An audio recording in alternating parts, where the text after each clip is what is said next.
Now, how do we calculate rth term from the end in case of an AP? To find rth term from the end, the formula to calculate rth term from the end is n minus r plus 1th term. Rth term from the end is actually n minus r plus 1th term from the beginning. We can use this formula, or there is another method. I'll explain that method with the help of this example. Say this is an AP 2, 4, 6, 8, 10 and 12.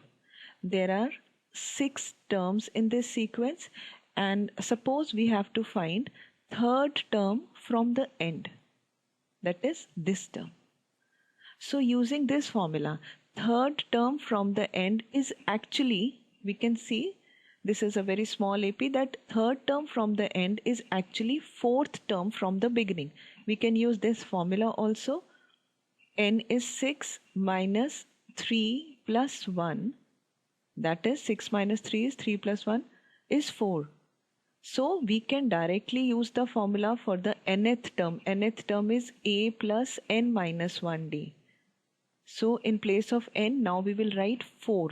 Why? Because third term from the end we have calculated is actually fourth term from the beginning. There is another way. What we can do, we can reverse this sequence. See what will happen. If we reverse this sequence, this will be 12, 10, 4, 2. Now last term has become first term and first term is now last term. What else has changed?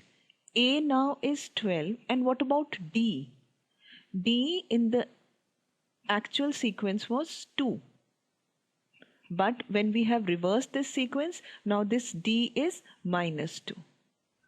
And we have to find third term. Third term from the end in the given sequence is actually third term from the beginning in this reverse sequence. So we will use this formula. A3 will be A plus 2D. Now what is A? It is not 2.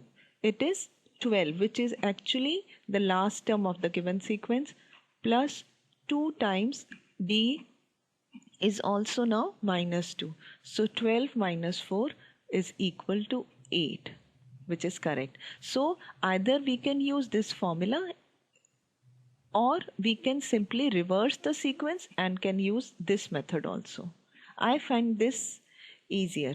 Now consider this example. Sequence is 7, 10, 13 and so on. We have to find 8th term from the end. Now in the given sequence, A is what? 7. D is 10 minus 7, that is 3. And R is 8. So what we can do, we can reverse this sequence. Now first term is 184, which is actually the last term. Second is 181 and so on. So now what happens? A is now 184. D is also numerically it is same, but sign will change. 181 minus 184 will be minus 3, and we have to find 8th term of this sequence, which will be A8 A plus 7D. Now what is A? A is 7. A is 184. In the reverse sequence, A is 184 plus 7 times D. Now D is minus 3. So this will be 184 minus 21, that is equal to 163. So 8th term from the end of the given sequence is actually 8th term from the beginning of the reverse sequence, which comes out to be 163.